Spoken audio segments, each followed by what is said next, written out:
Backrooms. Way more questions than answers, and honestly, I don't think that was by accident. Between Mary escaping, Clark's store being chosen, acing clearly knowing more than they're saying, and the Backrooms potentially time traveling and teleporting people, there are a lot of mysteries that completely change how this story works. So today, I'm explaining every unanswered Backrooms question and how they all might connect. To start, what happens to Mary after she escapes the Backrooms? I think this is easily one of the biggest unanswered questions from the movie because technically, yes, she escapes the Backrooms, but let's be real, she's absolutely not free. The second Acing finds her, she basically goes from one prison to another. She's alive, she's out of the maze, but now she has seen way too much. And there are really only a few ways this thing can go. Either Acing kills her because they can't risk her going back into the real world blabbering about everything she saw, or they keep her locked away somewhere and study her. But honestly, I think there's a third option that might be even more interesting. Mary could end up working for them. I mean, why not? She knows the Backrooms better than almost anybody on the outside. She survived Clark, Pirate Clark, the still lifes, and the maze itself. Acing could make great use of her, maybe even turning her into some kind of guide or soldier. However, the problem is, I don't think she gets a choice. Even Phil.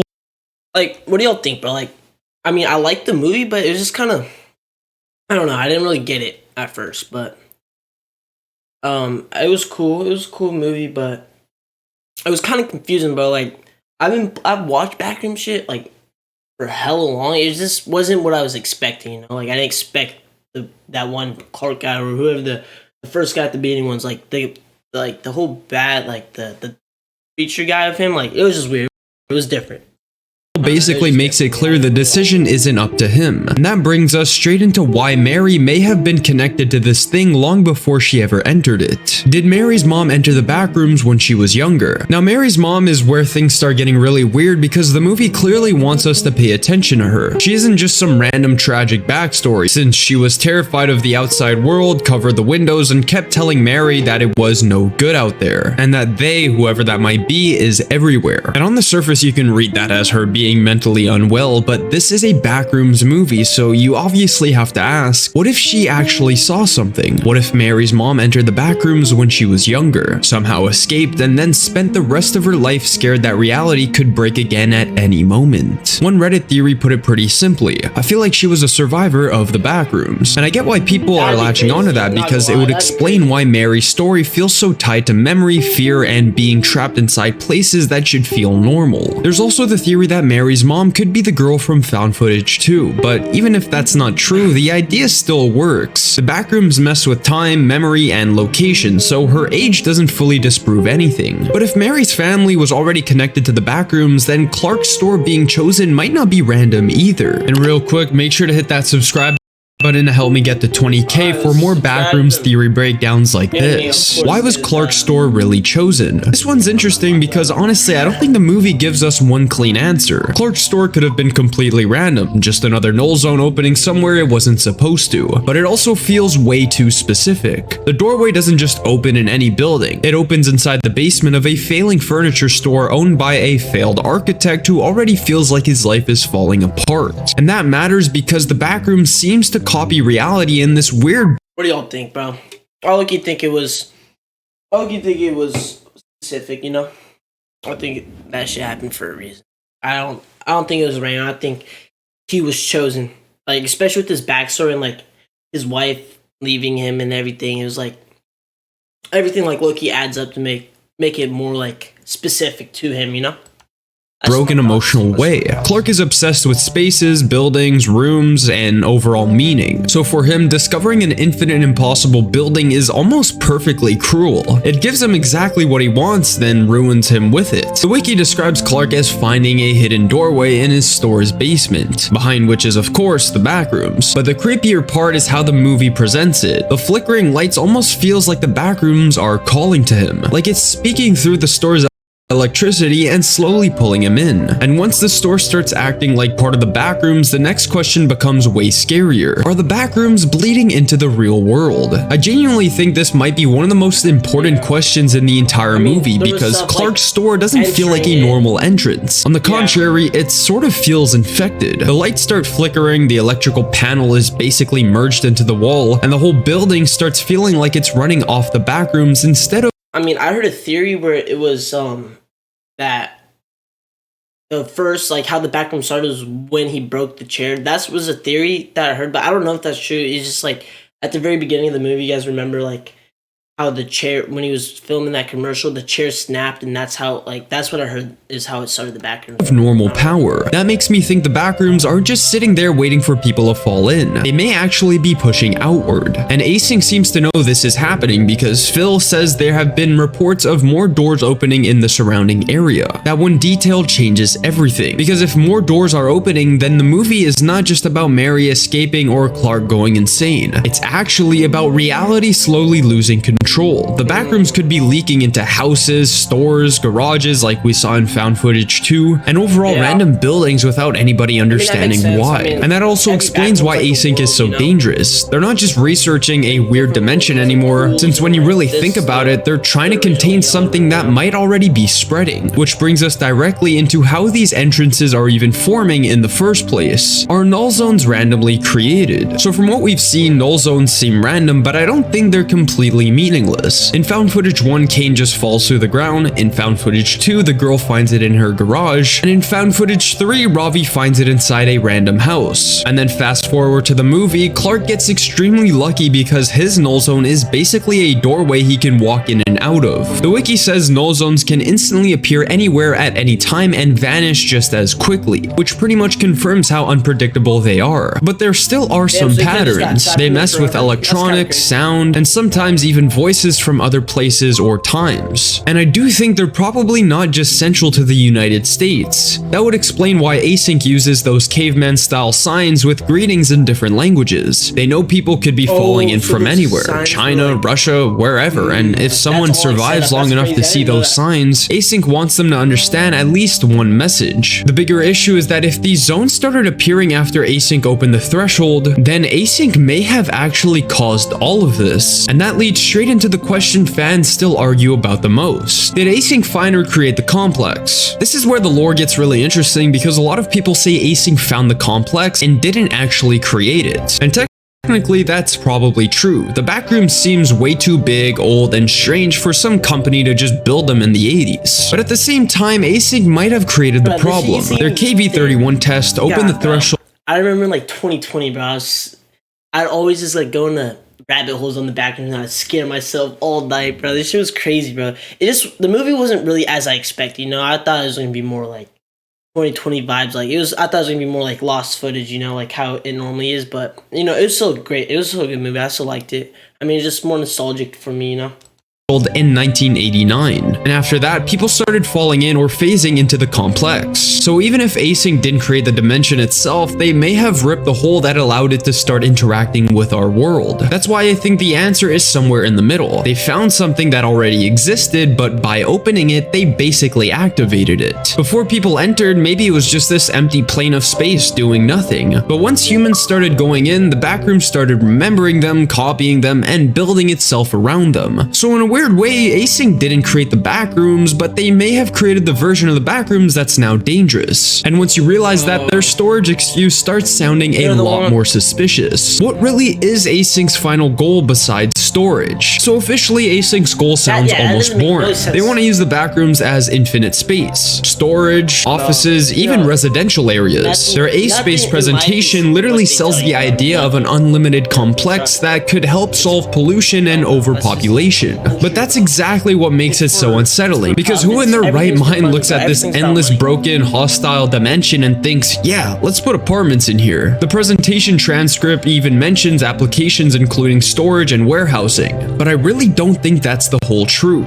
Async has seen missing people, time weirdness, the life form, and now, of course, still lifes. At a certain point, this stops being a real estate project and becomes something way darker. They may want to map the entire complex, control access to it, and eventually actually profit off something that no government or company fully understands. And if they're willing to interrogate Mary after everything she went through, that tells me human life isn't their first priority. But the strangest part is still why this infinite dimension looks so familiar in the first place, which leads us into why are the Backrooms an old abandoned office from the 80s? This is one of those questions that might never get a clean answer because part of the Backrooms horror is that it just looks wrong in a way we all recognize. Yellow walls, carpet, fluorescent lights. I mean, it feels like a place that should exist but doesn't. But in Kane Parsons' version, I don't think the office look is random. The complex seems to mimic real-world spaces, but badly.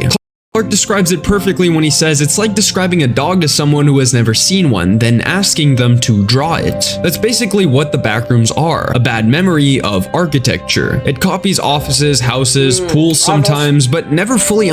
I've also heard that it's just like memories and like it's just like based off your memory, and it's like all like being imprinted, but since your memory is not 100% accurate, it's just like an inaccurate version of your memory. Understands what they are for. The 80s connection could also matter because Async opened the threshold in 1989, so maybe that office aesthetic is the first language the complex learned from. It copied what was around that time period, then kept expanding from there. And if the Backrooms can copy rooms, it makes sense that the next thing it tries to copy is people. Why aren't there still lives of Async workers? This is a question I actually think is pretty underrated because the movie makes it seem like people who spend enough time in the Backrooms can eventually get copied.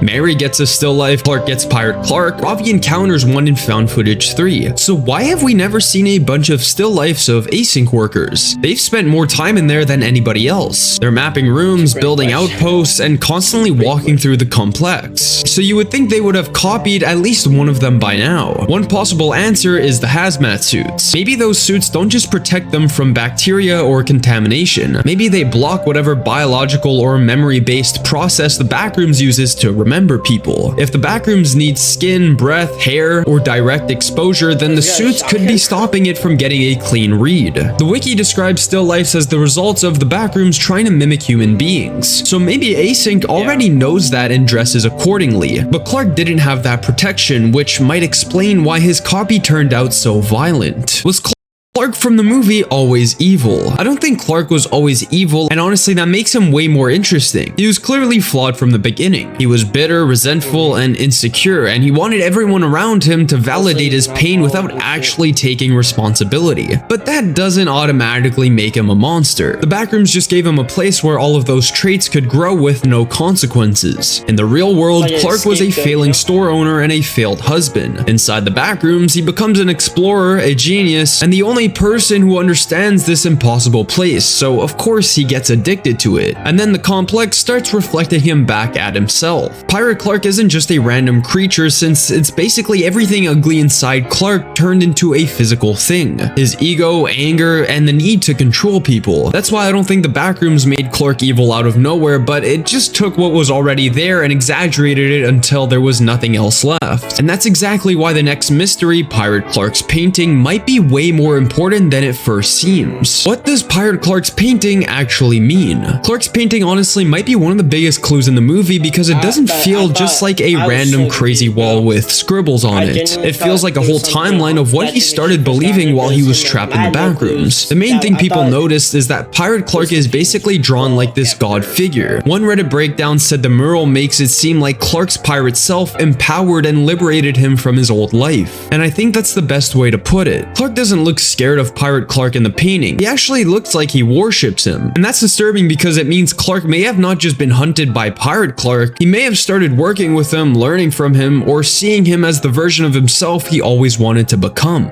There are also little details about Async, bleeding furniture, and copied rooms, which makes the painting feel like Clark trying to explain the rules of a place he barely understands. It's basically like his insane Backrooms diary. But if the painting shows Clark worshipping the Thing, Kat's death becomes way harder to ignore. Who actually killed her in the movie? Now, Kat's death is one of the darkest parts of the entire film because we never actually see it happen. We just find out later that her head is in the fridge, which is genuinely insane. And the big question is, who actually did that? Most people are obviously going to assume it was Clark or Pirate Clark, and honestly, both options options are disturbing for completely different reasons. If it was Pirate Clark, then that makes sense on a monster level. He's already hunting people, killing wanderers, and basically acting like the Backrooms corrupted version of Clark. But if it was the real Clark, that kind of changes everything. Since I'm not gonna lie, I didn't think Clark had that in him at first. He did seem broken, desperate, and clearly unstable, but chopping someone's head off and keeping it in a fridge is a whole different level. GQ's ending breakdown even says the movie reveals he killed Kat off screen and keeps her decapitated head in the fridge. But the movie still leaves enough weirdness around Pirate Clark to make it feel less simple than that. And if Clark really did kill her, then we have to ask, what else was he hiding before he ever entered the Backrooms? The weirdness only gets worse when you remember the pool room scene with Kat. Why could Kat see Clark, but Clark couldn't see Kat? The Kat and Clark wall scene is one of those moments that seems small at first, but the more you think about it, the more it makes no sense. Clark is in the pool room, he hears Kat on the other side of the wall, but he can't see her. Meanwhile, Kat talks like she can see him perfectly. One Reddit post pointed out that Kat said it was as if through a glass window, even though her voice was coming from behind a solid wall. And that right there might explain one of the scariest rules in the Backrooms. Not everyone is experiencing the same room in the same way. To Kat, maybe that wall really was glass, but to Clark, it was just another fake wall in a fake pool room. So they were close enough to each other, but their realities didn't fully match. That would mean the Backrooms doesn't just copy places, but maybe it can layer different versions of a room on top of each other depending on the person inside. And that makes every missing person way more terrifying because they might be right beside someone and still impossible to reach. But if the rooms aren't changing around people, then the monsters might be doing something similar too. Why do the monsters kill? This might sound like a dumb question at first because obviously they're monsters, so they kill. But in the Backrooms, I don't think it's that simple. The life form, the still lifes, Pirate Clark, none of them act exactly the same way, which makes me wonder what they actually want. Are they hunting because they're hungry? Maybe, but I don't fully buy that. The Backrooms doesn't feel like a normal ecosystem where creatures need to eat, sleep, and reproduce like animals. Some still lifes barely even move, while others seem almost intelligent. Pirate Clark is violent, but he also feels emotional, like he's acting out Clark's anger and insecurity more than just trying to survive. Even the bacteria lifeform is weird because it's seen that it hasn't explicitly killed anyone on screen, even though it's heavily implied it killed Kane after grabbing him. So maybe these things aren't killing for food. Maybe they're actually reacting to movement, sound, fear, or anything that reminds them they're incomplete. And that's honestly way scarier because if they're failed copies of life, maybe killing is the only human thing they know how to imitate. Which makes it even stranger that the movie almost completely avoids the original bacteria life form. Why don't we see the bacteria in the Backrooms movie? This is something I kept watching for in the movie because in a lot of the found footage tapes and async videos, the bacteria life form is basically the main monster. You don't always get a clear look at it, but it's there in some way. So when the movie started, I genuinely thought the creature was going to be the bacteria again, only for it to turn out to be Pirate Clark. So where is it? There are a few possibilities. Maybe the life form just doesn't go where still lifes are. Maybe Pirate Clark's area is its own territory, and the bacteria is somewhere else in the complex. Or maybe the life form and still lifes are different stages of the same broken process. That second idea is interesting because Pirate Clark shares some similarities with the life form, including his size and ability to mimic human noises, but he's still officially treated as a flawed still life copy of Clark. So maybe the movie avoided the bacteria because it wanted to show the next evolution of the Backrooms, not just something growing in the walls, but something copying actual people. And speaking of people the Backrooms completely ruined, Peter Tench might still be one of the most important examples of this entire story. What happened to Peter Tench after Reunion? Peter is one of those characters where the answer is technically given, but it still feels suspicious because async is involved. He was an async worker who got separated from his team, vanished, and was somehow transported months into the future. By the time he came back, async had already told his family he was dead. That alone is messed up, and in Reunion, Peter literally says, "They took my life from me, Marv. Everyone thinks I'm dead. My wife and children think I'm dead." And that line tells you exactly why he snaps. He didn't just get lost. His entire life was erased while he was still alive. Now, according to the wiki, he was later found dead outside the async facility, supposedly after running in panic and hitting his head on a rock. But I don't know, man. With async, that explanation feels a little too convenient. This is the same company that faked his death once already. So honestly, I'm not entirely sure he's completely forgotten. And I'd even go as far to say that we could see him in a second Backrooms movie. But either way, if he is actually dead, his story still matters because he proves the Backrooms can mess with time, people, and reality way worse than async ever admitted. And that same time distortion might explain what happened to the girl from Found Footage 2. The girl from Found Footage 2 might have one of the creepiest endings in the entire series because we don't see her die. She falls through her garage, finds the car, follows the blood, sees the plant-like bacteria, and then ends up cornered in that room with the green cracks forming around her. The wiki says the room starts glowing with green cracks before the footage cuts to no signal, and the green glow page says it's unknown whether she survived or died. So I don't think we should assume the monster got her. The green light feels more like a dimensional event than a normal attack. The walls start shifting, the room looks like it's breaking apart, and the signals cut out right when something huge is happening. Some fans think the glow could have been connected to a null zone forming, meaning she may have been moved somewhere else instead of killed, and from there a numerous amount of possibilities erupt. It could mean that she escaped, got thrown into another time period, or ended up deeper in a part of the Backrooms we haven't seen yet. And Found Footage 3 basically doubles down on that same idea with its protagonist. What happened to Ravi from Found Footage 3? Ravi's ending is so unsettling because it doesn't give us a monster death or a clean escape. He's just stuck there, slowly losing energy, telling a childhood memory as the camera battery dies out. And honestly, that might be worse than seeing him get killed, because it leaves you sitting with the idea that he just kept wandering until his body gave out. It's stated that Ravi's fate is inconclusive, which is exactly why this question still matters. He could have died from dehydration, hunger, exhaustion, or some later encounter we never saw. But I also don't think it's impossible that he survived. He lasted longer than almost anyone we followed in Found Footage. And he was smart enough to block crawl spaces and escape the still life. That makes him much more different. He wasn't just running around blind, he was actually adapting. So if Kane ever wants to bring back a Found Footage character in a future movie or video, Ravi is probably one of the best choices. Imagine Mary, Async, or someone else finding him later, completely changed by whatever the Backrooms did to him. However, Ravi wasn't the only person pulled into that nightmare. What happened to the man Ravi spoke to in Found Footage 3? This might be one of the most underrated moments in Found Footage 3, and honestly I'd go to say the entire series, because it proves the Backrooms can connect to the real world in a way that is almost impossible to understand. Ravi enters that strange house area and starts talking to a man he can hear but cannot see. The man thinks Ravi is inside his walls, which already tells us they are occupying the same space in two completely different ways. What? Oh my god. Oh my god.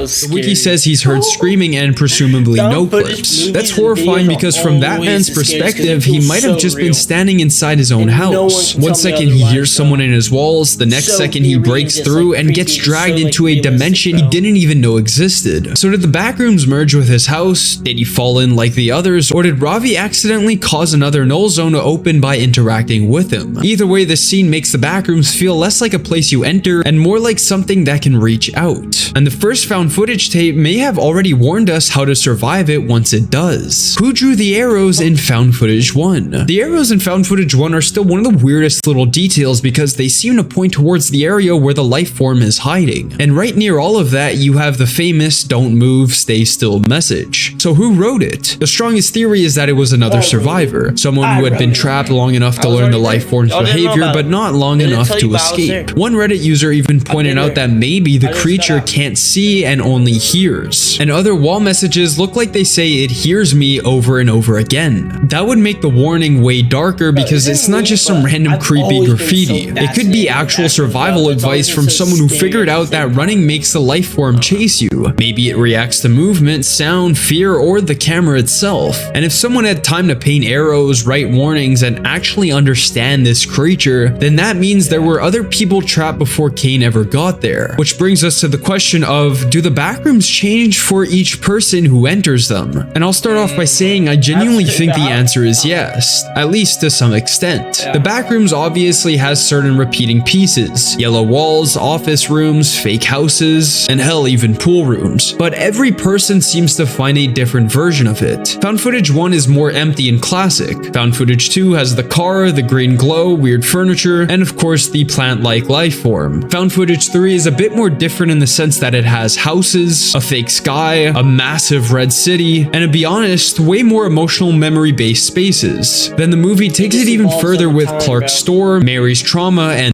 the still lifes. Oftentimes, the backrooms is described as a parallel reality that tries to mimic real-world areas, and also says the movie frames its spaces and beings as misremembered versions of the real world.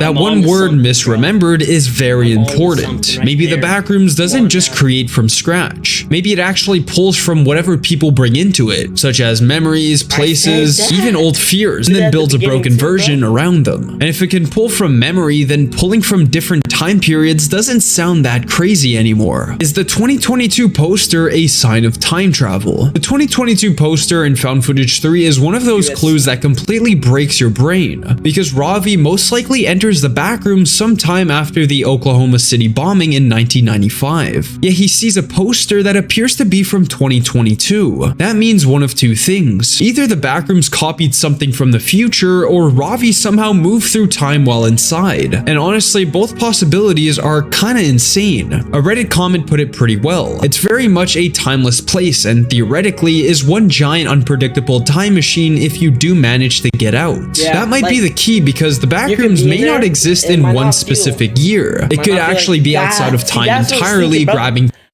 I was thinking like you could be inside the backrooms and it feel like you're in there for 10 minutes, but when you come out, years have gone by and it's like unpredictable and you just don't know. You don't know. So that's my theory.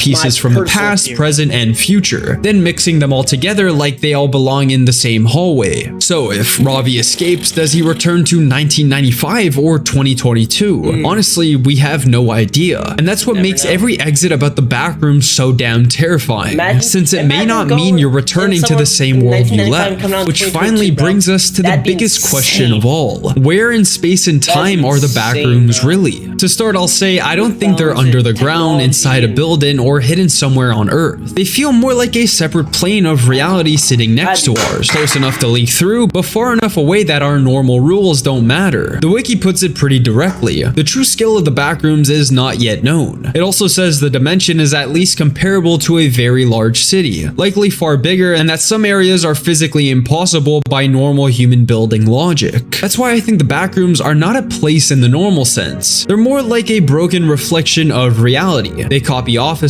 stores, memories, and time periods, but they never fully understand what any of it means. However, the real mystery is why the classic version looks like an old office from the 80s or 90s. Maybe that was just the first human memory it copied. Maybe Async's 1989 experiment locked that aesthetic into place. Or maybe the backrooms always looked like that because it was never trying to be the original. It was actually just trying to remember us. So yeah, those are the biggest unanswered questions in the Backrooms movie and Kane Parsons series. And the more you put them together, the less this feels like a random place people fall into. And the more it starts feeling like something's watching, copying, and slowly figuring us out. Mary, Clark, Ravi, Peter, the found footage 2 girl, none of them feel like closed stories yet. And honestly, that's what makes this whole universe so creepy, because every time you think you have an answer, 10 different mysteries are created in the process. As always, be sure to drop your take in the comments down below and join the Discord to discuss your favorite Backrooms theories. Like the video if you enjoyed, and subscribe to help me hit 20k. Thank you all so much.